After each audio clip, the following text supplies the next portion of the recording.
Hello, good morning everyone. Deep classes की online पाठशाला में मित्रों आप सभी का स्वागत है। मित्रों, हम पिछले क्लास में हमने अपवाह तंत्र के बारे में चर्चा की थी। उसी के टॉपिक को आगे बढ़ाते हुए हम हिमालय अपवाह तंत्र की जो नदियां हैं उसमें सबसे पहले सिंधु नदी तंत्र के बारे में चर्चा करेंगे। सिंधु नदी तंत्र, ठीक है।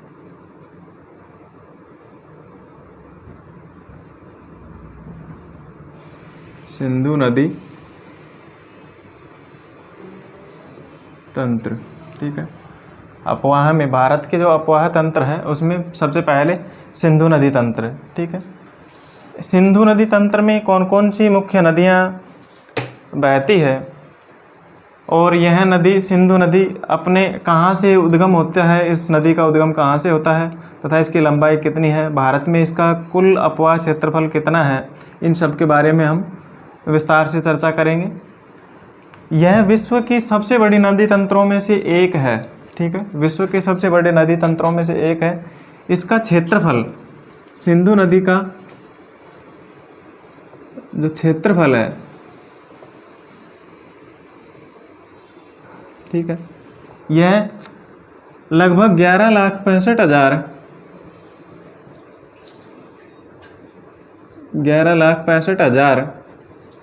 ठीक है।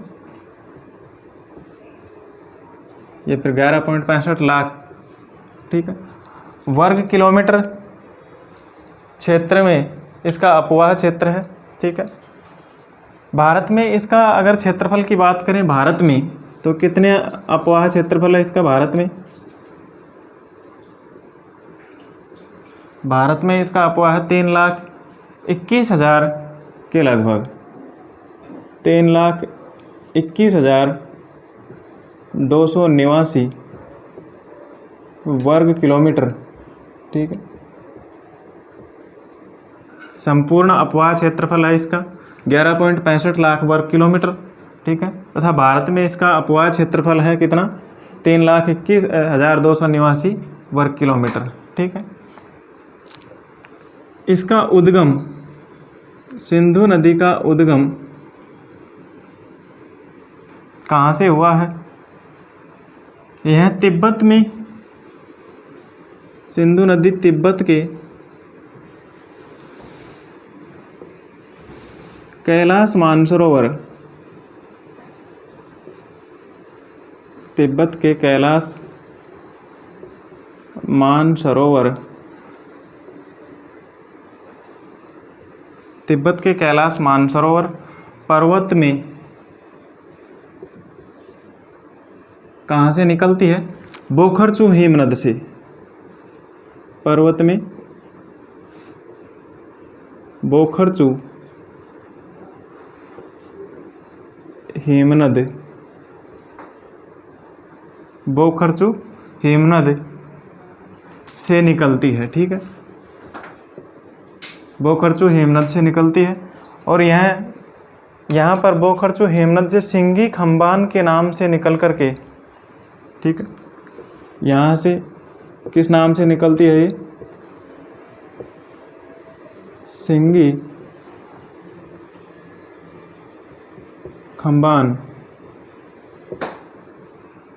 सिंगी खंबान, ठीक है, के नाम से निकलती है।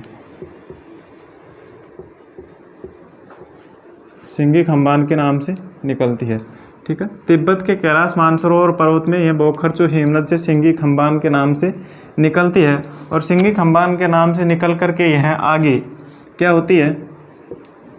आगे बहते हुए भारत में लद्दाख,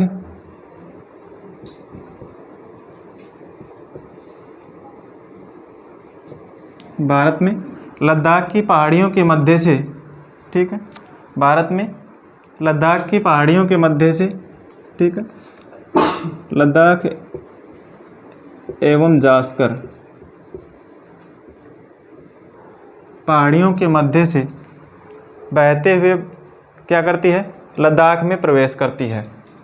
लद्दाख एवं जास्कर की पहाड़ियों के मध्य से बहते हुए लेह लद्दाख में प्रवेश करती है, ठीक है।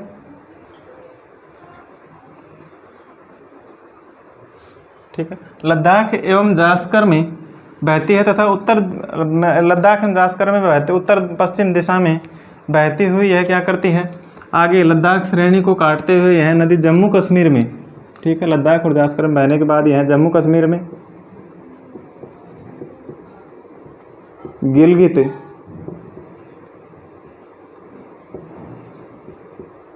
ठीक है, जम्मू कश्मीर में गिलगित, ठीक है, गिलगित के समीप एक दर्शनीय महाखंड का निर्माण करती है और पाकिस्तान में अंत में पाकिस्तान के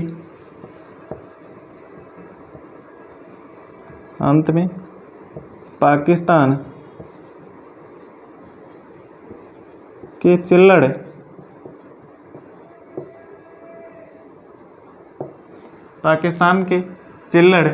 के निकट से क्या कर लेती है, चिल्लड़ के निकट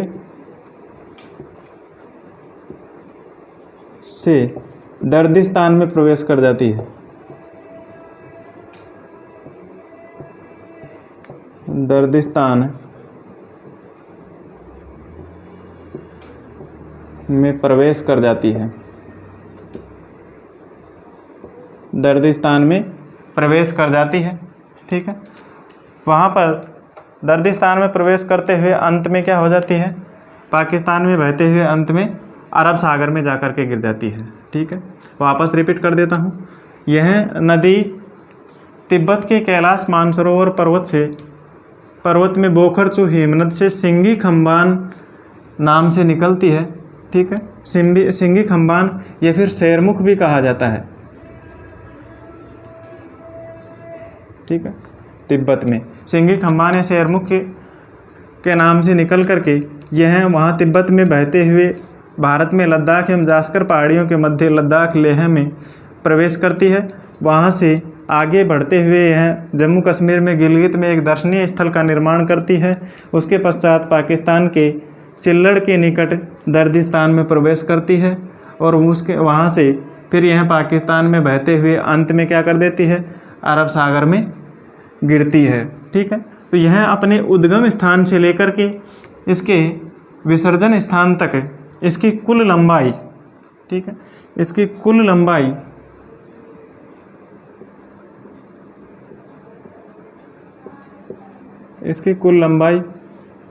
कितनी है, 2880 किलोमीटर, ठीक है। इसकी कुल लंबाई है 2880 किलोमीटर तथा भारत में इसकी कुल लंबाई भारत में कितनी है, भारत में इसकी लंबाई है, भारत में 1114 किलोमीटर, ठीक है,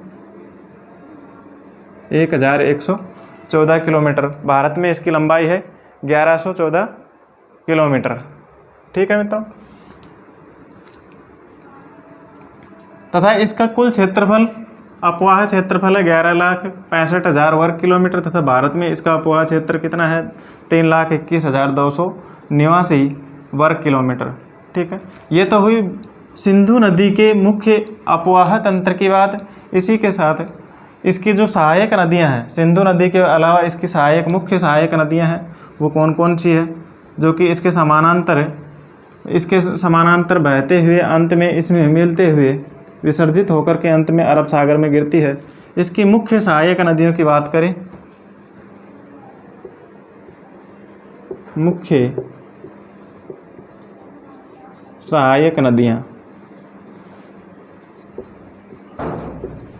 सहायक नदियां सिंधु की, उनमें है झेलम,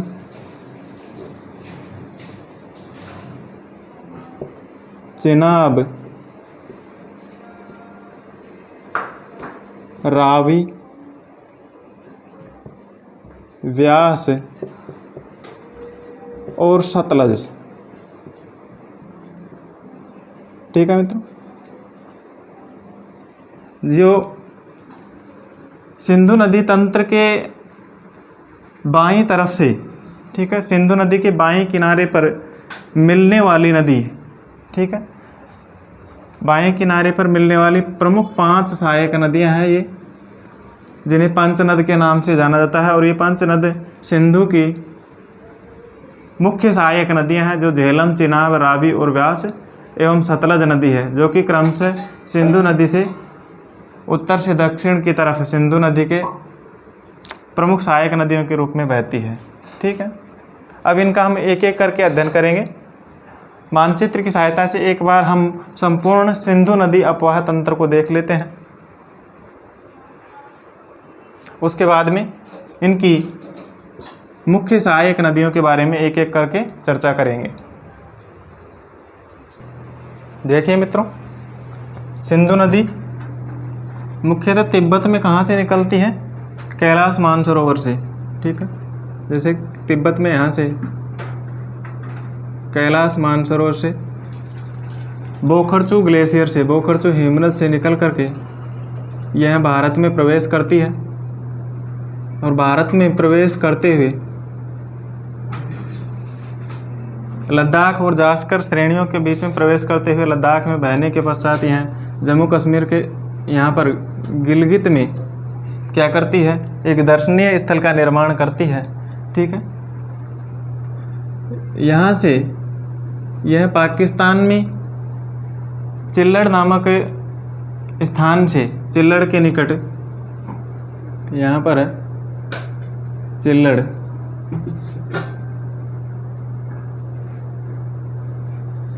ठीक है, इधर गिलगित,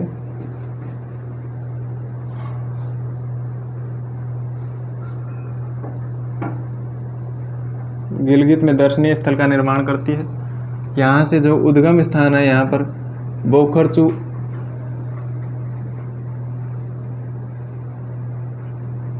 तिब्बत में मानसरोवर पर्वत, बोखरचू हिमनद, ठीक है, कैलाश मानसरोवर यहाँ से निकलती है। ठीक है, बोखरचू हिमनद से। अब यहाँ पर यह किस नाम से जानी जाती है? सिंगी खंबान, सिंगी खंबान, ठीक है, या फिर इसे शेरमुख भी कहा जाता है। ठीक है, उद्गम स्थान पर यह सिंगी खंबान या शेरमुख के नाम से बहते हुए भारत में प्रवेश करती है। भारत में लद्दाख में बहते हुए गिलगित में एक दर्शनीय स्थल का निर्माण करते हुए यह क्या करती है? आगे पाकिस्तान में चिल्लड़ के समीप दर्दिस्तान में प्रवेश करती है। ठीक है, और यहाँ से प्रवेश करते हुए यह पाकिस्तान में बहते हुए क्या करती है? अंत में कहाँ पर जाकर के गिर जाती है? अरब सागर में। ठीक है, इस प्रकार से अरब सागर में जाकर के गिरती है। ठीक है,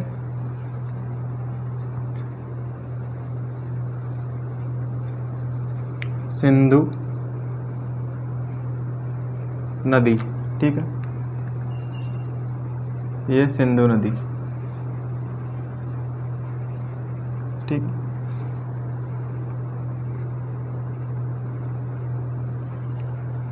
सिंधु नदी। अब इसके मुख्य सहायक नदियों में कौन कौन सी मुख्य सहायक नदियां हैं जो कि इसमें आकर के मिलती है? सबसे पहले इसमें आती है झेलम नदी, झेलम के बाद में आती है चिनाब नदी। ठीक है, झेलम नदी यहाँ से जम्मू कश्मीर में ही शेषनाग झील से निकलती है। ठीक है, और यहाँ से निकलने के पश्चात यह क्या होती है? यहाँ से चिनाब नदी आती है। ठीक है, चिनाब नदी। ठीक है,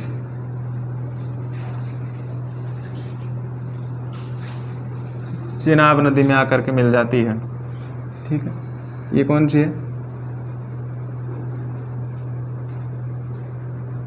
झेलम नदी। फिर ये है चिनाब नदी। ठीक है, यह पाकिस्तान में दोनों नदियां झेलम नदी चिनाब में आकर के मिल जाती है। चिनाब में बहने के बाद में, ठीक है मित्रों, तो यहाँ झेलम नदी चिनाब में पाकिस्तान के झंग नामक स्थान पर, यहाँ पर झंग में क्या हो जाती है, चिनाब में मिल जाती है। ठीक है, चिनाब नदी यहाँ कश्मीर में, जम्मू कश्मीर में बहते हुए पाकिस्तान में प्रवेश करती है और पाकिस्तान में प्रवेश करने के पश्चात जो झेलम नदी है, झेलम नदी भी शेषनाग झील से जम्मू कश्मीर से निकलती है और यहाँ से निकलने के पश्चात यह क्या हो जाती है, पाकिस्तान के जंग नामक स्थान पर इसमें मिल जाती है, चिनाब नदी में। इसके बाद में फिर आती है रावी नदी। रावी नदी यहाँ से हिमाचल प्रदेश में से निकल करके इसी चिनाब नदी में सराय नामक स्थान पर, पाकिस्तान में सराय नामक स्थान पर आकर के मिल जाती है, चिनाब में। ठीक है,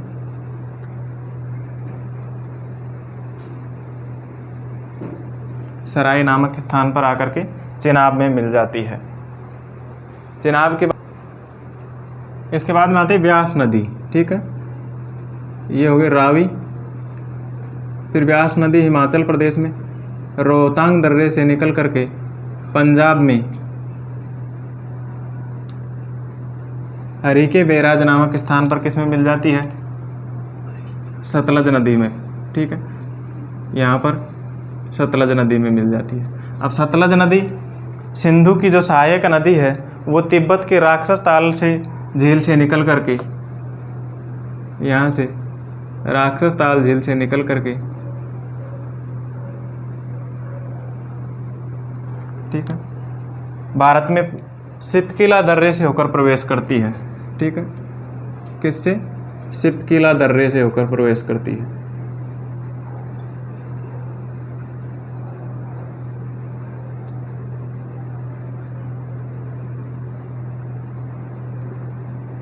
सिपकिला दर्रे से यहाँ से निकलती है राक्षस ताल से, तिब्बत में राक्षस ताल झील से निकलती है।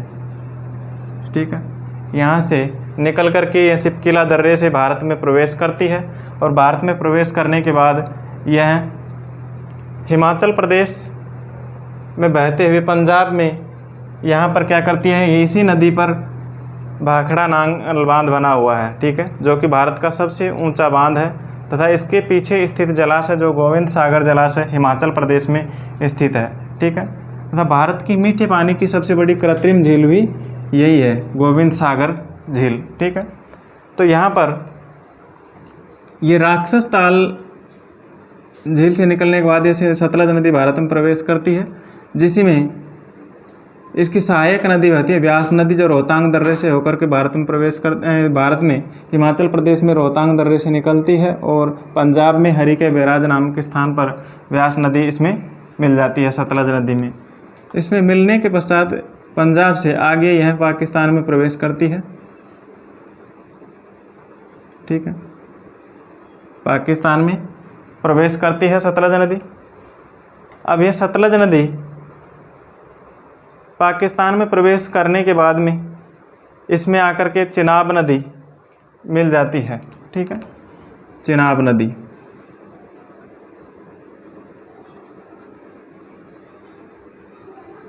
ठीक है, चिनाब नदी।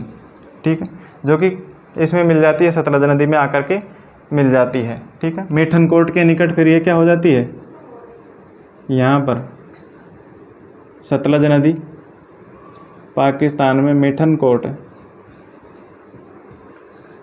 के निकट किस में मिल जाती है, सतलज नदी पाकिस्तान में मिठनकोट के निकट यह सिंधु नदी में मिल जाती है। ठीक है, और सिंधु नदी में मिलने के पश्चात यह क्या करती है, अरब सागर में सिंधु नदी तंत्र के रूप में जाकर के गिर जाती है। तो इस प्रकार से यह प्रमुख सिंधु नदी का प्रमुख नदी तंत्र है।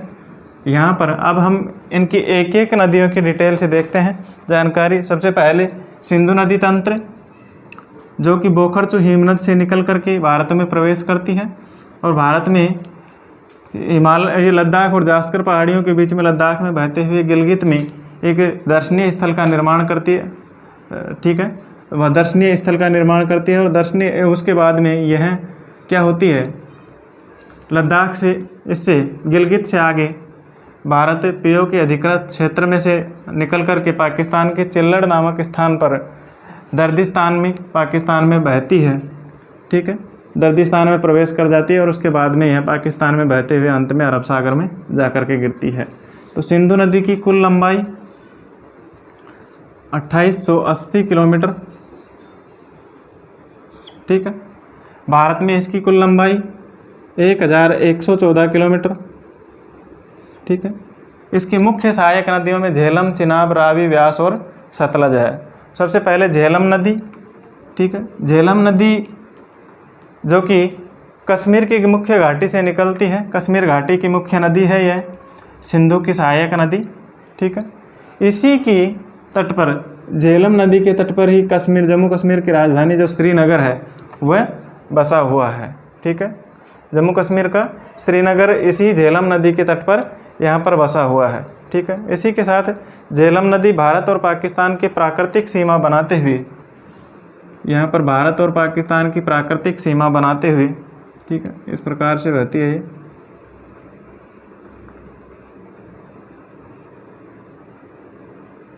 ठीक है।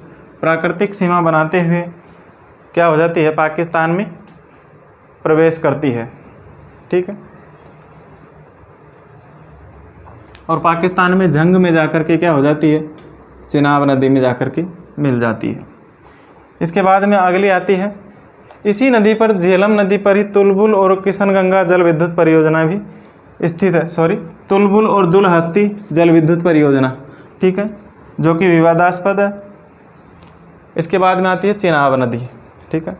चिनाब नदी हिमाचल प्रदेश और कश्मीर की सीमा से निकलने के बाद, जो कि सिंधु की सहायक नदियों में क्या है, प्रमुख सहायक नदी है। भारत की मुख्य भूमि पे बहने के बाद में क्या है, कश्मीर में, भारत की मुख्य भूमि में बहने के बाद में पाकिस्तान में प्रवेश करती है, ठीक है। और यह भारत की में बहने वाली सिंधु की सबसे लंबी सहायक नदी है, ठीक है। भारत की ज़मीन पर बहने वाली सिंधु नदी की सबसे लंबी सहायक नदी है, ठीक है, जो कि कश्मीर में बहने के बाद क्या हो जाती है, पाकिस्तान में जाकर के सतलज नदी में मिल जाती है, ठीक है। इसके बाद में आता है रावी नदी, ठीक है। रावी नदी जो कि हिमाचल प्रदेश में कहाँ से निकलती है, रोहतांग दर्रे से, ठीक है। रोहतांग दर्रे से निकल करके हिमाचल प्रदेश और पंजाब में बहने के बाद पाकिस्तान के पंजाब प्रांत में क्या हो जाती है, सराय नामक स्थान पर चिनाब नदी में मिल जाती है। यहाँ पर सराय नामक स्थान पर चिनाब नदी में मिल जाती है, ठीक है। इसके बाद में आती है व्यास नदी, ठीक है। व्यास नदी जो कि सतलज की सहायक नदी के रूप में हिमाचल प्रदेश के व्यास कुंड से निकलती है, ठीक है। रावी नदी रोहतांग दर्रे से, व्यास नदी व्यास कुंड से निकलती है हिमाचल प्रदेश से, जो कि सतलज की सहायक नदी के रूप में बहती है। और सिंधु नदी तंत्र के जो पंच नदी तंत्र है, इसमें एकमात्र यह व्यास नदी ऐसी नदी है जो कि भारत से ही तो निकलती है और भारत में ही सतलज नदी में मिल जाती है। अर्थात पूर्ण रूप से भारत में बहने वाली सिंधु की सहायक नदी है व्यास नदी, ठीक है, जो कि व्यास कुंड से निकल करके भारत में ही सतलज नदी में क्या हो जाती है, हरिके नामक स्थान पर सतलज नदी में मिल जाती है, ठीक है।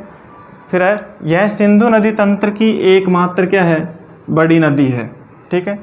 और यह पाकिस्तान में बिल्कुल नहीं बहती है, ठीक है। इसके बाद में आता है अगला सतलज नदी। सतलज नदी जो कि सिंधु की सहायक नदियों में सतलज नदी तिब्बत के राक्षस ताल झील से निकल करके सिपकिला दर्रे से यहाँ से प्रवेश करती है। सिपकिला दर्रे से भारत में प्रवेश करने के पश्चात यह क्या होती है, भारत में बहती है। और यहाँ पर इसमें पंजाब में इसी नदी पर, सतलज नदी पर कौन सा बांध बना हुआ है, भाखड़ा नांगल बांध बना हुआ है, जो कि सबसे बड़ा बांध है, ठीक है, भारत का सबसे ऊंचा बांध है, ठीक है। इसके पीछे स्थित जो जलाशय है, इसके पीछे स्थित जलाशय गोविंद सागर जलाशय के रूप में जाना जाता है। गोविंद सागर जलाशय के रूप में जाना जाता है, जो कि कहाँ पर स्थित है, ये हिमाचल प्रदेश में, ठीक है।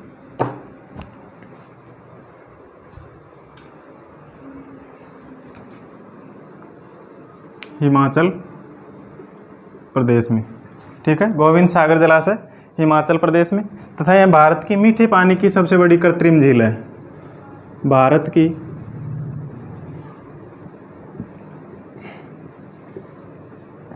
मीठे पानी की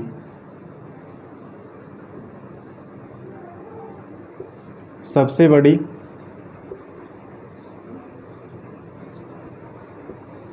कृत्रिम झील,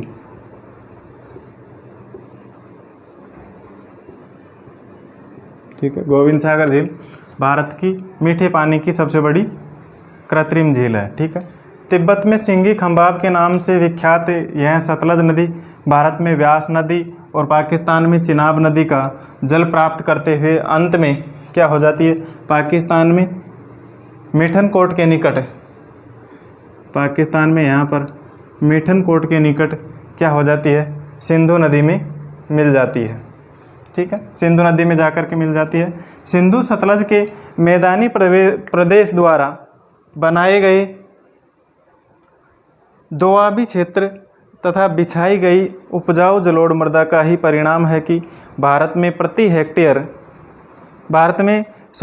कृषि फसलों में सर्वाधिक उत्पादकता की दृष्टि से पंजाब राज्य क्या है, सर्वाधिक महत्वपूर्ण है, ठीक है। ये दोआबी क्षेत्र बनाती है जो नदियाँ, ठीक है। इन नदियों के दोआबी क्षेत्र के कारण जो सर्वाधिक उत्पादकता युक्त जो क्षेत्र है, ठीक है, यह पंजाब राज्य है जो कि सर्वाधिक उत्पादकता युक्त राज्य है, ठीक है। यहाँ की मिट्टी सर्वाधिक उपजाऊ है। भारत में प्रति हेक्टेयर रासायनिक खाद का सर्वाधिक उपयोग तथा जो सिंचाई की सर्वाधिक गहनता है वो कहाँ पर है, पंजाब में, ठीक है। प्रति हेक्टेयर सर्वाधिक उत्पादकता पंजाब में, ठीक है। अभी दोआबी क्षेत्र क्या है, दोआब, ठीक है। किन्हीं दो नदियों के मध्य उपजाऊ प्रदेश को ही क्या कहा जाता है, दोआब प्रदेश। किन्हीं दो नदियों के मध्य उपजाऊ प्रदेश को ही दोआब प्रदेश कहा जाता है। जैसे व्यास नदी और सतलज नदी के जो मध्य का जो ये क्षेत्र है ये दोआब क्षेत्र कहलाता है। रावी और व्यास के मध्य का क्षेत्र भी दोआब कहलाता है, और ये चिनाब और रावी के बीच का क्षेत्र भी दोआबी प्रदेश के रूप में जाना जाता है, ठीक है। तो सिंधु और सतलज के मैदान में भी दोआबी प्रदेश का निर्माण होता है, जो इस प्रकार से है। सिंधु सतलज के मैदान में, यहाँ पर सिंधु और सतलज नदियों के बीच का जो मैदानी क्षेत्र है वो किस नाम से, कौन कौन से दोआब के नाम से जाना जाता है। अलग अलग नदियों के बीच का क्षेत्र अलग अलग दोआबी प्रदेश के रूप में जाना जाता है। देखिए मित्रों, सबसे पहले सिंधु नदी और झेलम नदी के बीच का क्षेत्र है। यहाँ पर सिंधु नदी और झेलम नदी के जो बीच का क्षेत्र है, ठीक है, नंबर 1 सिंधु और झेलम, इन नदी के बीच का जो क्षेत्र है वो कौन से दोआब के नाम से जाना जाता है, यह जाना जाता है सिंधु सरोवर दोआब। सिंध सरोवर दोआब,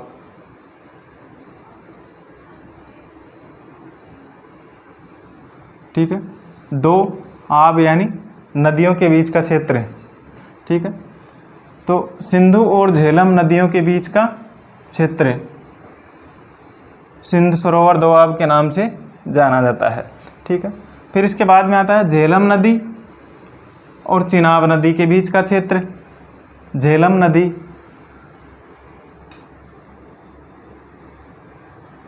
और चिनाब नदी, ठीक है। झेलम नदी और चिनाब नदी के बीच का क्षेत्र किस दोआब के नाम से जाना जाता है, चेंज दोआब या फिर छाछ, चेंज या छाछ दोआब कहलाता है, ठीक है। फिर झेलम और चिनाब के बाद में फिर आता है चिनाब नदी और रावी नदी, ठीक है। पहला दोआब, दूसरा दोआबी प्रदेश और तीसरा दोआबी प्रदेश, चिनाब और रावी के बीच का प्रदेश।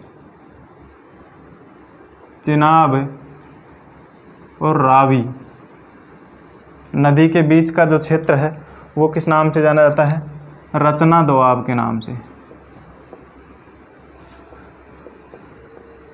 रचना दोआब कहलाता है। ठीक है मित्रों।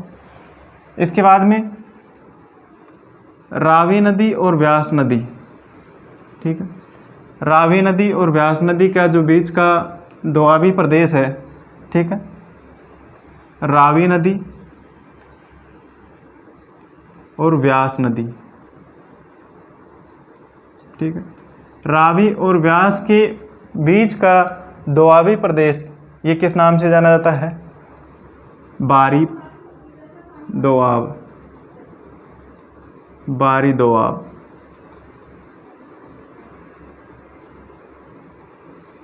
ठीक है, रावी और व्यास नदी के बीच का दोआबी प्रदेश बारी दोआब के रूप में जाना जाता है। ठीक है, इसके बाद में अगला आता है व्यास नदी और सतलज नदी। ठीक है, व्यास और सतलज नदी के बीच का दोआबी प्रदेश व्यास और सतलज, व्यास और सतलज नदी के बीच का क्षेत्र यह कहलाता है विस्त दोआब, विस्त दोआब कहलाता है। ठीक है मित्रों, इस प्रकार से इन प्रमुख नदियों के बीच का जो दोआबी क्षेत्र है वो अलग अलग नामों से जाना जाता है। ठीक है, वापस रिपीट कर देता हूँ कि जो दो नदियों के बीच का जो क्षेत्र है दोआबी प्रदेश कहलाता है, जिसमें भारत की जो प्रमुख सहायक नदियाँ हैं पंच नदी। ठीक है, जो 5 नदियाँ हैं प्रमुख सहायक नदियाँ सिंधु की, जिन्हें पंचनद के रूप में जाना जाता है, जो कि क्रमशः सिंधु के बाद में झेलम, चिनाब, रावी, व्यास और सतलज नदी के रूप में उत्तर से दक्षिण के क्रम में बहती है। और इन नदियों के बीच का जो धरातल उपजाऊ मैदानी प्रदेश है वो अलग अलग नदियों के बीच का क्षेत्र अलग अलग नामों से जाना जाता है, जिसमें सिंधु और झेलम के बीच का क्षेत्र सिंध सरोवर दोआब, झेलम और चिनाब के बीच में चैंज या छाछ दोआब, रावी और व्यास के बीच का जो क्षेत्र है यहाँ पर यह कहलाता है बारी दोआब, और व्यास और सतलज नदी के बीच का क्षेत्र कहलाता है यहाँ पर विस्त दोआब कहलाता है। ठीक है, इस प्रकार से मित्रों यह सिंधु नदी तंत्र के मुख्य फैक्ट की बात थी। नेक्स्ट नदी तंत्र के बारे में हम अगली क्लास में चर्चा करेंगे। धन्यवाद।